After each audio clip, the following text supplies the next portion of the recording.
para os dois. No pré-escolar também, você pode, se você tem mais de um dependente, você faz uma solicitação de auxílio pré-escolar para todos os dependentes, de acordo com as regras dos benefícios, né? O próprio servidor pode solicitar pelo portal do servidor. No caso, uma particularidade seria só o auxílio funeral, que só um responsável pelo servidor, no caso, falecido, pode solicitar isso à instituição e o gestor fazer o cadastro. O servidor pode anexar um ou mais arquivos nos comprovantes. O gestor de serviço pode autorizar, retornar ou negar. Exige que o servidor declare ciência do termo de responsabilidade. Então, toda vez que ele vai fazer um cadastro de um auxílio, o sistema tem um checkbox que o sistema obriga que ele marque, dizendo que está ciente da informação que ele está declarando, né? Exige também a confirmação da senha. Então, além de ele estar com o login logado no sistema, ao realizar uma solicitação de auxílio, antes de ele confirmar, o sistema pede para que ele redigite a senha de acesso ao sistema. Isso é uma situação comum a todos os tipos de auxílio. Em particular, o auxílio alimentação, né, nós vamos agora descrever cada tipo de auxílio, qual é o objetivo, a utilidade. O auxílio alimentação permite que o usuário que não recebe um auxílio alimentício da instituição e não tem alimentação subsidiada do restaurante universitário, realize a solicitação de auxílio alimentação. Esse é um auxílio, né, que é de acordo com um decreto do governo, é um benefício dado pelo governo federal, que vem na folha de pagamento, mas o módulo, no caso, não exporta nenhuma informação para o CIAP. Essa informação, no caso, a funcionalidade no sistema é só para que o gestor gerencie as solicitações de auxílio alimentação. Então, o servidor faz uma solicitação de auxílio alimentação, aí o gestor autoriza ou nega, e se ele autorizar, ele tem que fazer o cadastro dessa solicitação de alimentação também lá no CIAP. Então, isso é só uma forma de gerenciar as solicitações. Não tem nenhuma integração com o CIAP.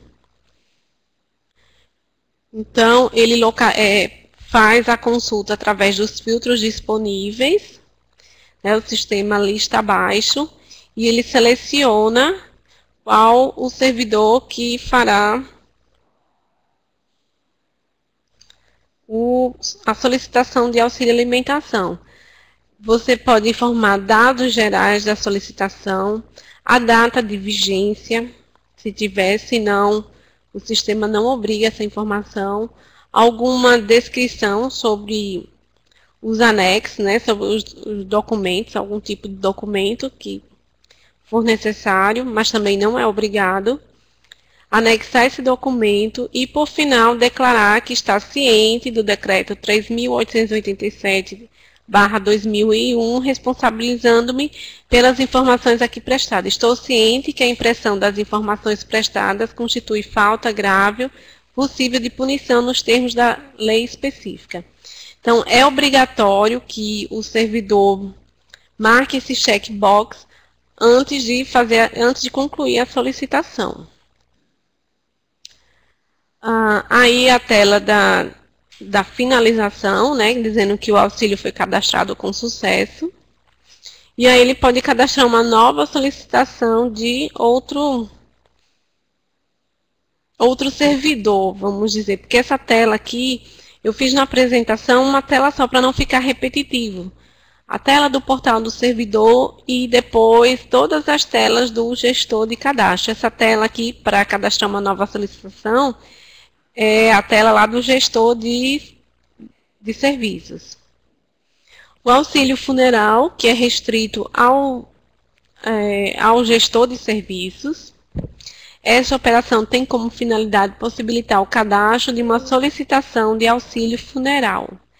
Ela é requerida pelo responsável do funeral de um servidor falecido vinculado à instituição.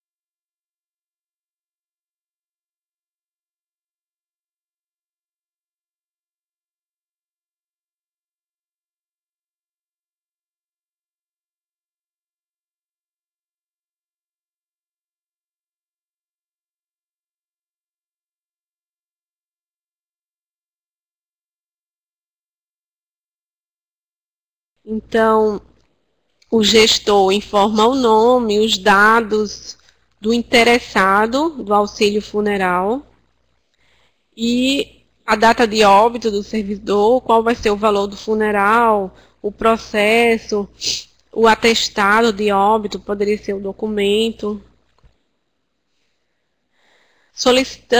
Auxílio natalidade.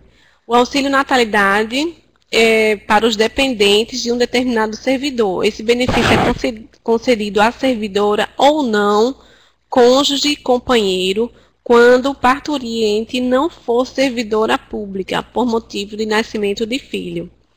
Então, no caso, o servidor precisa possuir um dependente já cadastrado lá no módulo cadastro e que seja menor de 1 ano de idade e que tenha, de acordo com as regras de dependência e idades para os benefícios que pode ser cadastrada lá no módulo cadastro, como a gente já viu algumas vezes, e poderá ser configurado um ou mais tipos de documentos comprovantes da natureza obrigatória na solicitação do auxílio natalidade. Então, previamente, o servidor tem que ter um dependente cadastrado e que esteja dentro das regras de dependência do benefício.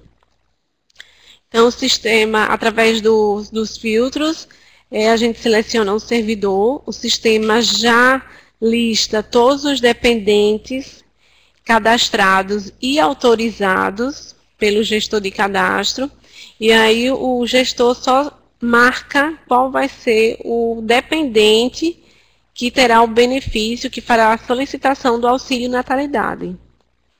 Continuar, aqui confirma as informações, pode anexar algum documento, como por exemplo a carteira de vacinação, ou o registro de nascimento, declarando também que está ciente das informações prestadas, das informações acima prestadas, e confirmando a senha para que o auxílio seja cadastrado. O auxílio pré-escolar, semelhante ao auxílio natalidade, também é necessário que o servidor tenha dependentes pré-cadastrados e autorizados lá no módulo cadastro. No caso de um dependente excepcional, o responsável deverá comprovar, através do laudo médico homologado pela junta médica da instituição, a idade mental da criança.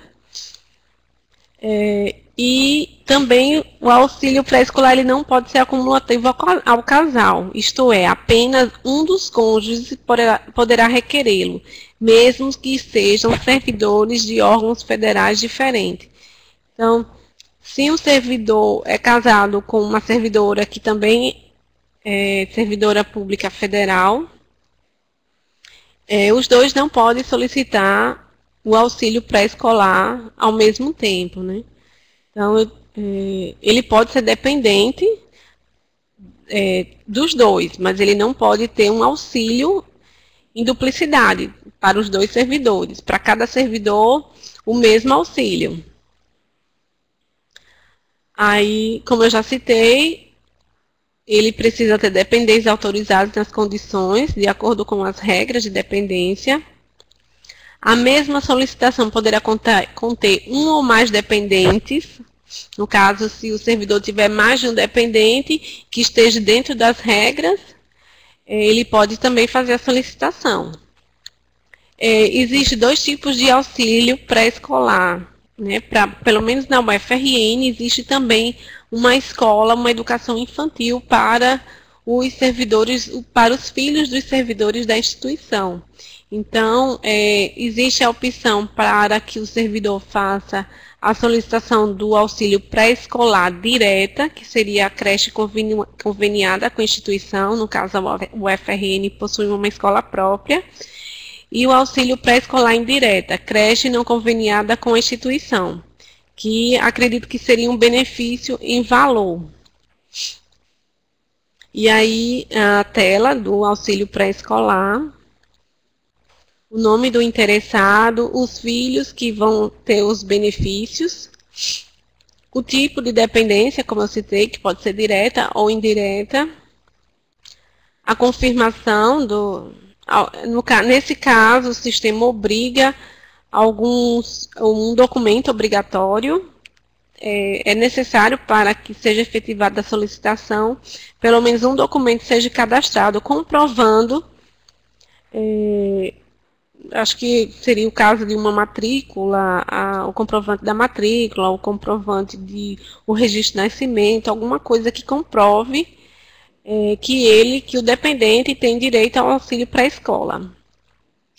Em comum às outras, né, tem que declarar que está ciente das informações que está prestando e, assim, confirmar a solicitação. Como eu citei, uma funcionalidade comum a todas elas, tanto para o gestor de serviço como para o servidor, é a opção de listar e alterar. Então, cada funcionalidade tem também uma opção associada de listar e alterar aquele tipo de benefício.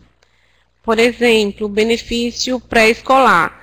Você entra lá no portal do servidor, solicitações, solicitar auxílio pré-escolar, tem a opção de cadastrar e a opção de listar, alterar. E essa opção é comum ao gestor e ao gestor de serviços e ao servidor. Quando o sistema lista as solicitações cadastradas, ele permite visualizar os detalhes. No caso, seria essa tela da visualização dos detalhes, então o número da solicitação, o interessado, os documentos anexados, o histórico dessa solicitação. E a outra lupa seria da listar, alterar em formato de impressão. Então, aqueles mesmos dados que são visualizados nos detalhes também podem ser em formato de impressão para que o servidor guarde como um comprovante. E, no caso, a autorização de auxílios seria uma funcionalidade disponível apenas para o gestor, onde ele concentra todas as autorizações em uma só funcionalidade. Podemos ver aqui na tela que não foi selecionado nenhum filtro, então o sistema listou aqui 3 tipos de auxílio: pré-escolar, natalidade e alimentação. Então, todas essas que foram listadas estão pendentes da autorização pelo gestor. Só auxílio transporte, com exceção do auxílio transporte, é que existe outra funcionalidade para a autorização. Então, essa é a tela do próximo passo, né? Depois que seleciona qual vai ser o auxílio a autorizar. Aí, o gestor pode autorizar, negar a solicitação. Aqui seria também a opção para ele visualizar o histórico das solicitações.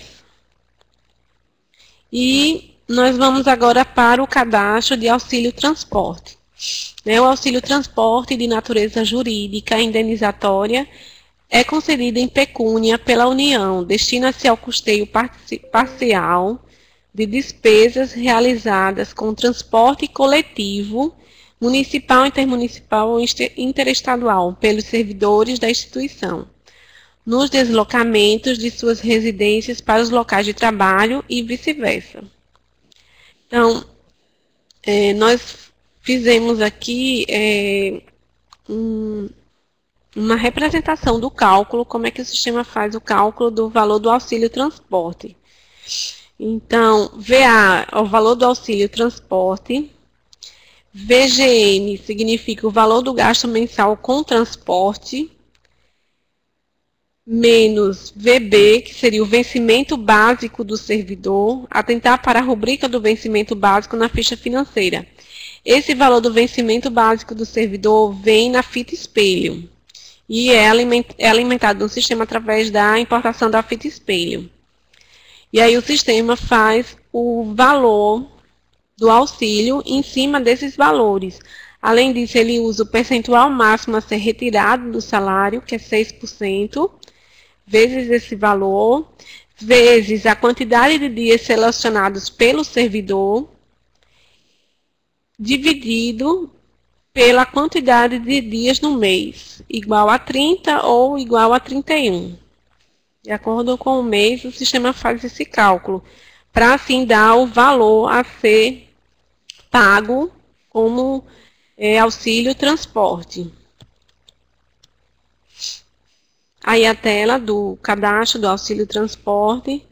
Então, inicialmente a gente consulta o servidor e aí informa os dados do CEP, estado, cidade, estado,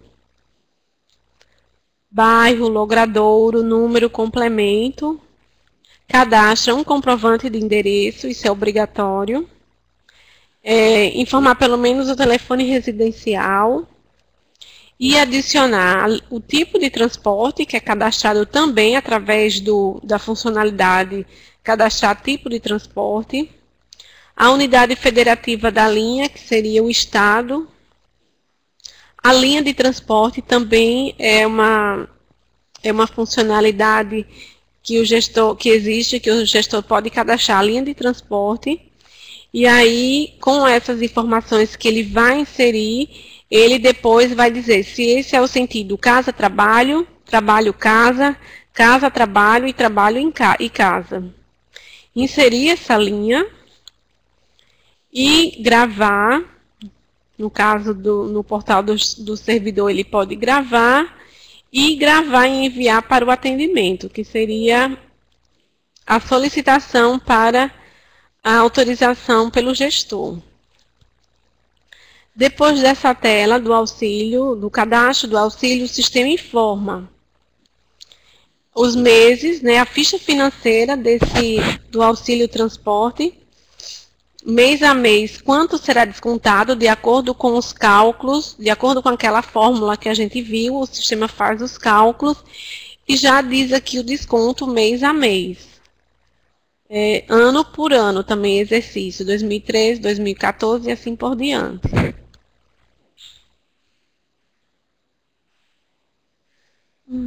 É necessário aqui. Desculpa, é que alguém abriu aqui a porta. O sistema também emite um relatório com os dados da solicitação do auxílio transporte, os dados gerais, o número da solicitação, a situação, como enviada, e os dados como vencimento básico, gasto diário com transporte, gasto mensal com transporte, o valor que será pago do auxílio transporte, e as linhas que foram informadas, a tarifa dessa linha, que é informada lá no cadastro da linha, também tem uma tarifa padronizada, que aí a gente informa no momento do cadastro da linha. E a ficha financeira, que vai ser o valor, a rubrica que virá na folha de pagamento. Existe também, em comum às outras, também existe a opção de listar, alterar, permitirá listar os auxílios já autorizados ou pendente de autorização. No caso de dependência de autorização, será possível autorizar Existe listagem separada dos pendentes de autorização nesta operação e link específico para autorizações no módulo. Permite ainda visualizar os dados completos da solicitação, incluindo histórico, alterar e remover solicitações. Então, aquelas especificações que eu acabei de falar, como nós vimos, né? O sistema lista as pendentes e as já aprovadas, de acordo com o filtro que a gente fez. As que ainda estão pendentes da autorização podem ser autorizadas. É possível visualizar os detalhes, alterar ou excluir. Aqui é a tela também. Aí seria a visualização dos detalhes, que é a mesma lá do cadastro. E o próximo passo seria autorizar o auxílio transporte, que é uma funcionalidade restrita ao gestor. Para realizar a solicitação é necessário possuir, né, pelo menos a solicitação de auxílio cadastrada. E aí, através dessa operação, é possível aprovar, negar ou retornar a requisição consultada. Então, existe... não salvei nenhuma... Existe aqui na autorização, olha, lá no final, aprovar auxílio, negar auxílio, retornar auxílio. Quando ele retorna, ele cadastra uma observação para que o servidor faça as devidas alterações, né, que ele está solicitando para que possa autorizar realmente.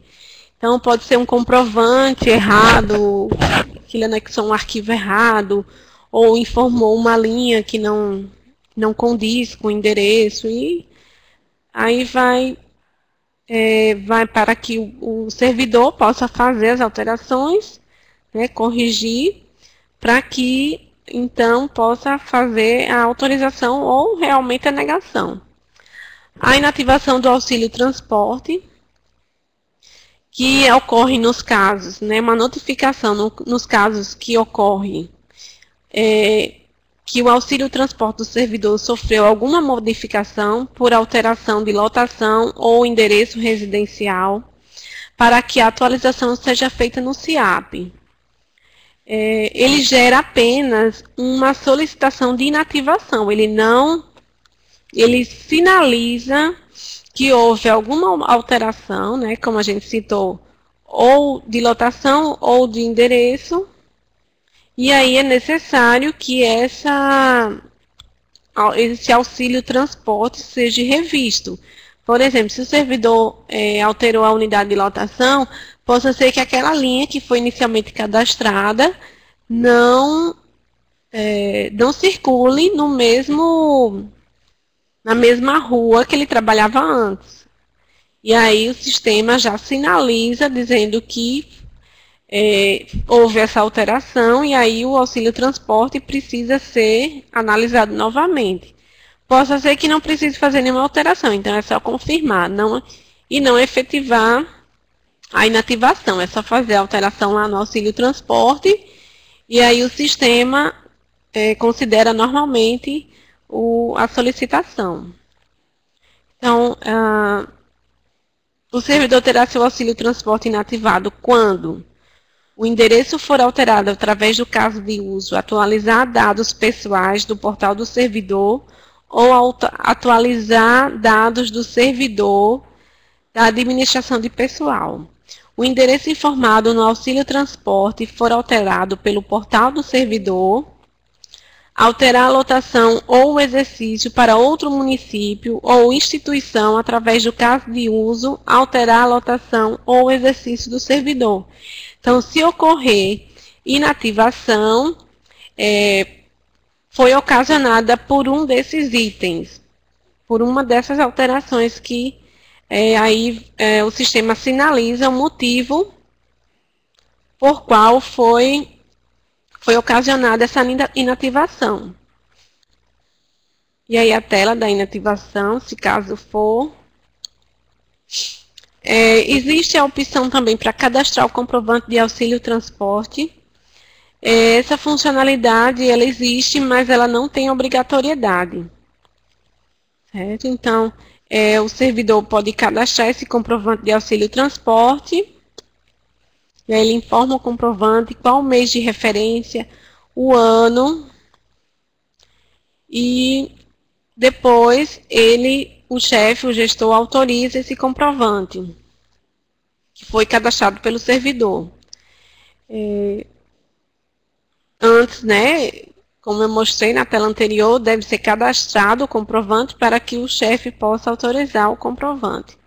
E aí a tela da aprovação, vem todas as informações do auxílio transporte, os comprovantes que foram cadastrados, ele pode visualizar e aprovar ou negar esse comprovante cadastrado. Aí a tela para selecionar o comprovante, visualizar o comprovante que foi cadastrado. E esse relatório permite que seja realizada a emissão do relatório de autorizações de auxílio transporte. Esse relatório será gerado conforme o período de autorização informado pelo servidor. Então, o sistema, você filtra pelo período e aí o sistema lista qual o número da solicitação, o nome do servidor, a unidade de exercício do servidor e a data de solicitação e o valor do auxílio, que será pago ao servidor. Existe também, no momento da autorização, eu vou voltar aqui procurar a tela da autorização do auxílio transporte.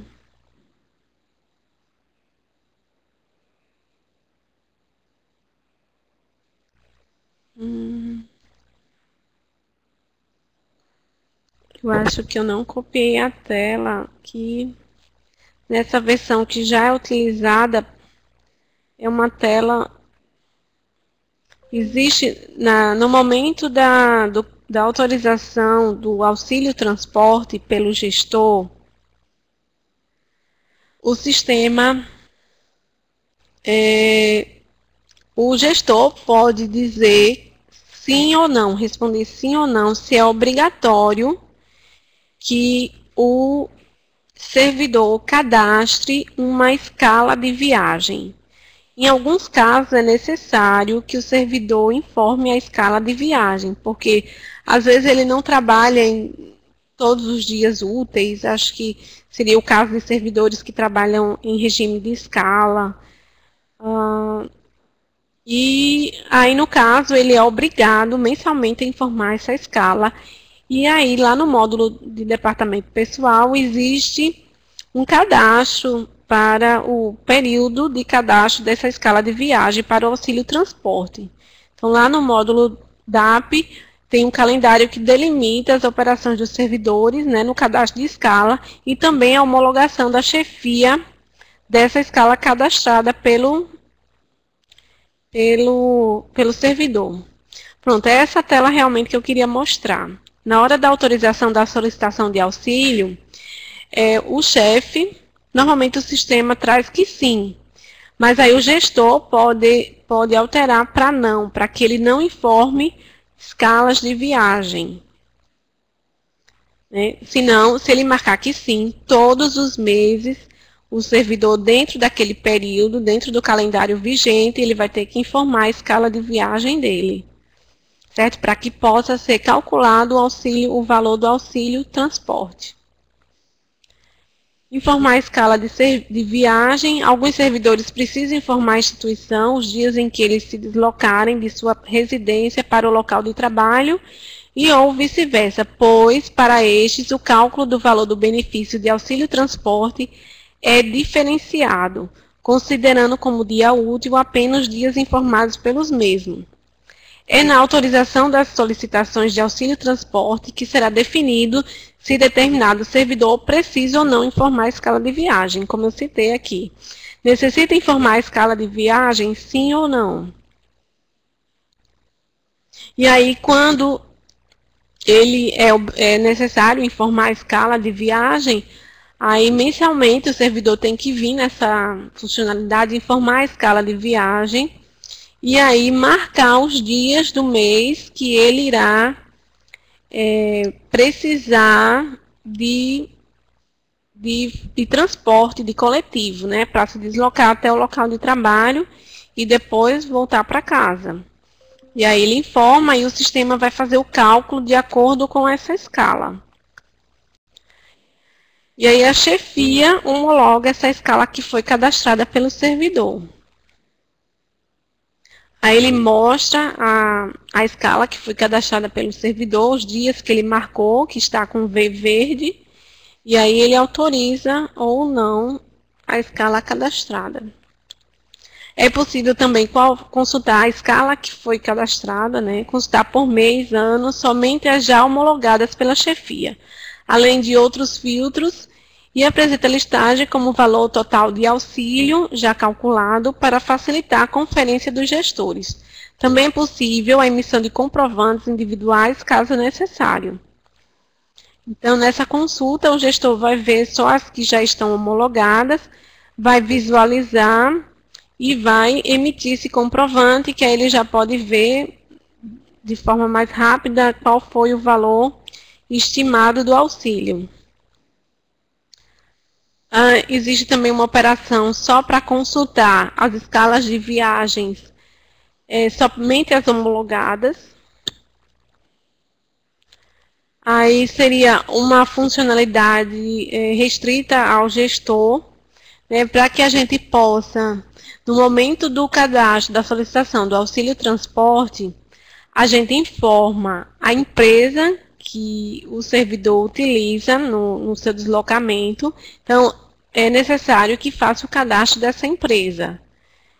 Para cadastrar a empresa, é só informar o nome, o telefone, o endereço da empresa e o endereço da web. Cadastrar a linha de transporte disponíveis na região. Esse transporte está relacionado ao auxílio transporte diretamente. Então, a gente informa o nome da linha, qual unidade federativa, sempre é o estado, só se for interestadual, né, você informa o outro estado, o itinerário, algumas informações sobre as ruas que esse itinerário faz. Você pode informar uma tarifa diferente para essa linha de transporte, ou se você informar outra, o sistema vai pegar o cadastro do valor padrão da tarifa. O tipo de transporte seria alternativa interestadual, intermunicipal, ônibus interestadual, ônibus urbano, outro, trem intermunicipal, interestadual, e o nome da empresa que foi anteriormente cadastrada. Aí aqui seria a opção para alterar a linha de transporte. Os tipos de transporte, que no caso são os transportes que as empresas oferecem, né, o tipo de locomoção, serve para o cadastro das linhas. Então, transporte intermunicipal, aquela informação que a gente viu aqui, tipo de transporte, anteriormente deve ser realizado o cadastro do tipo de transporte nessa operação. Então, é só informar o tipo e cadastrar. A tarifa padronizada, como eu informei, pode ser cadastrada uma tarifa única e no momento do cadastro da linha, é só informar lá outra, que aí o sistema vai utilizar o valor dessa tarifa padronizada cadastrada. Poderia dar um nome a essa tarifa e o valor dela. E sempre o sistema utilizaria ela para as linhas que foi definida como outra. E aí, o bom, né, assim, a vantagem disso é que quando for alterada a tarifa padronizada, é alterada para todas as linhas que utilizam a tarifa padronizada. Então, não precisaria alterar o valor da tarifa linha por linha. Então, se um valor, vamos dizer, pelo menos aqui em Natal, a passagem de ônibus urbano, aqui dentro da cidade, é um valor só. Então, cadastraria todas as linhas, né, que circulam dentro de Natal, com o valor padrão, E aí, quando houvesse uma alteração, eu faria a alteração na tarifa padronizada e automaticamente todas as linhas já estariam atualizadas. Agora, quando existe realmente uma tarifa diferenciada, aí teria que fazer um cadastro da tarifa dentro do cadastro da linha de transporte, você informa qual o valor da tarifa. As funcionalidades agora a partir das solicitações. As solicitações ocorrem quando o interessado entra em contato com o Departamento de Administração do Pessoal com a finalidade de resolver algum problema, como alteração de conta de corrente, orientações administrativas, entre outras. Então, o solicitante interage com o sistema, cadastrando uma solicitação. Então, essa solicitação é cadastrada de forma livre, assim, livre, mas aí pode ser organizada por tipos, né, como foi cadastrado aqui. Alteração de conta bancária, alteração de endereço, elogio, orientações administrativas, reclamação, solicitação, sugestão. Então, existe uma funcionalidade para cadastrar esses tipos de solicitação e, de acordo com os tipos, pode ser definido para qual departamento, para qual unidade ela vai ser direcionada. E aí, as solicitações... também existe a opção de buscar essas solicitações de acordo com os filtros, né, pelo status, pelo tipo de serviço. E aí o sistema lista aqui embaixo, de acordo com o filtro, visualizar as solicitações. E aí a gente pode ver que a mensagem foi: atenção, esta solicitação foi gerada pela alteração dos dados do servidor. Então, são informações que o servidor, é como se fosse uma mensagem, né? O servidor cadastra essa solicitação, digitando um texto livre, e aí o responsável recebe essa mensagem quando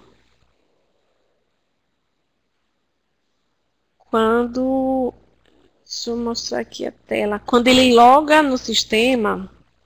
Após logar, o sistema vai listar as solicitações daquela unidade.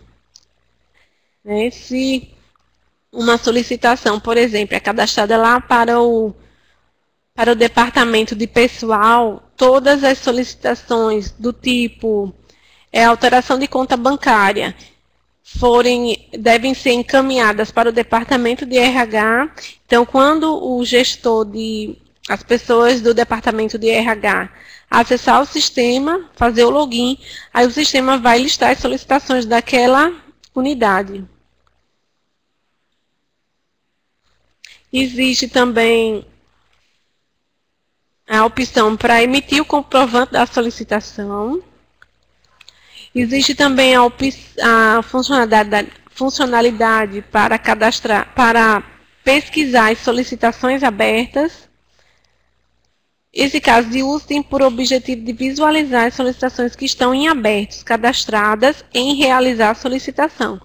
Essa funcionalidade é o cadastro da solicitação e depois do cadastro é possível consultar através da opção solicitações abertas. Solicitações em análise, quando o responsável, né, a pessoa a quem foi encaminhada a solicitação, ela pode fazer várias alterações naquela solicitação, inclusive mudar o status, a data do prazo de entrega. Então, isso vai gerar históricos. E aí existe a funcionalidade para consultar em que status ela está nas solicitações em análise, no caso, ela está em diligência pelo responsável, ou ela está em atraso. Essa data de atraso, ela é cadastrada no momento, pelo responsável. Então, quando ele consulta, existe lá um prazo de resposta à conclusão que ele pode cadastrar e depois ir acompanhando se existe alguma que ele determinou um prazo e agora já está em atraso. Como eu falei anteriormente, né, pode ser definido uma unidade padrão responsável por receber os encaminhamentos de solicitações por tipo. Então, aquele tipo que foi cadastrado, existe a unidade e o tipo, a denominação daquele tipo de serviço eletrônico. Então, por exemplo, aqui na lista, todas os tipos de serviços cadastrados, alteração de endereço, requisição de pagamento de concurso, alteração de conta bancária, orientações administrativas, vão ser encaminhadas para a unidade 11.00.15.05. Então, quando o chefe dessa unidade acessar o sistema, fazer o login, o sistema vai listar todas as solicitações em aberto, como nós mostramos aqui.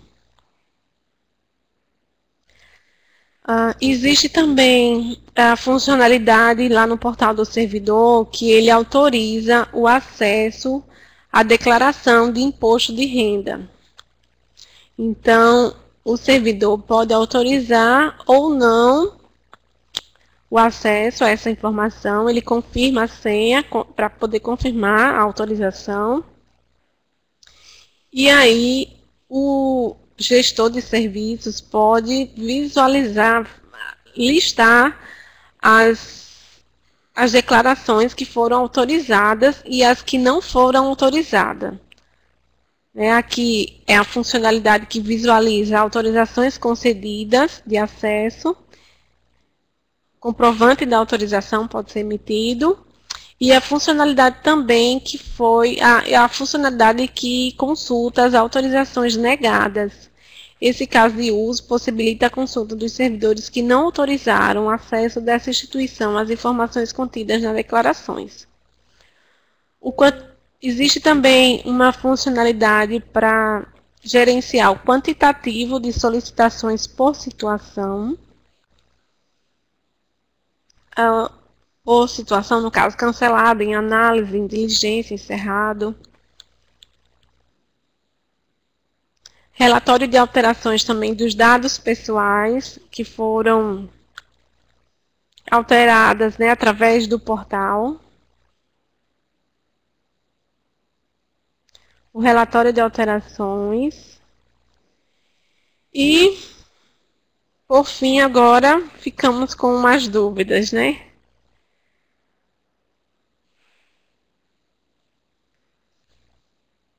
Deixa eu voltar.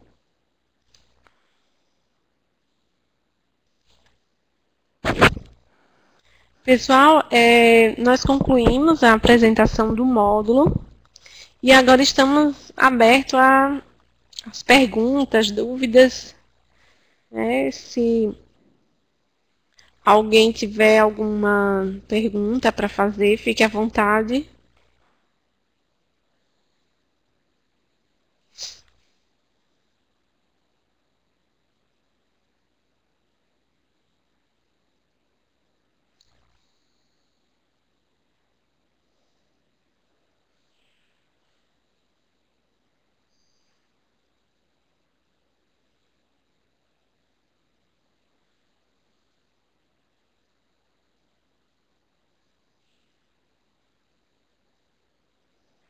Alguém tem alguma pergunta para fazer?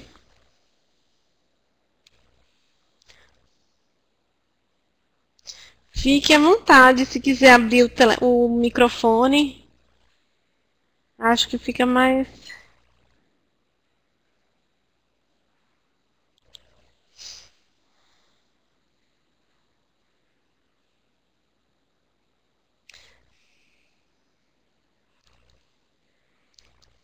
Não, também o auxílio transporte.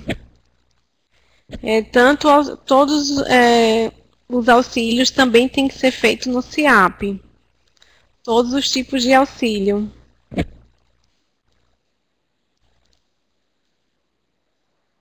Inclusive o transporte.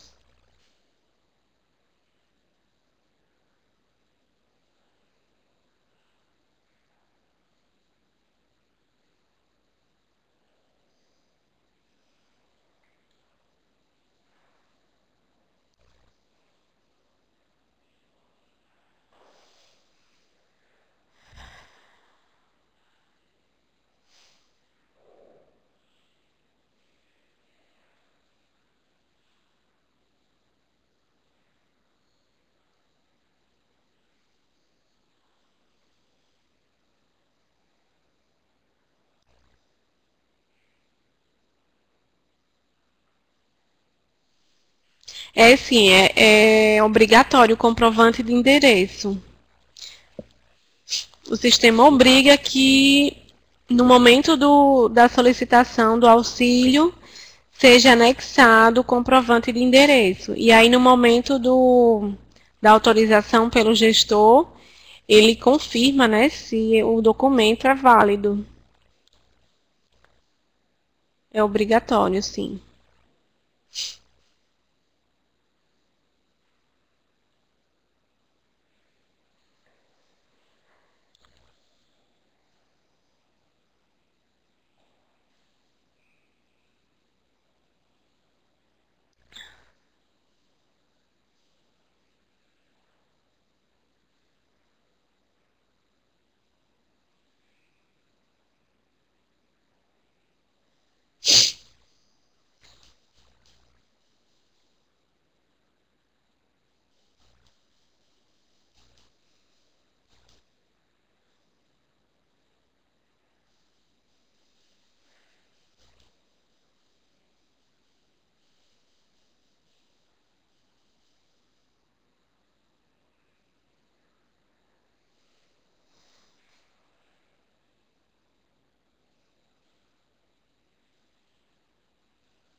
Ai,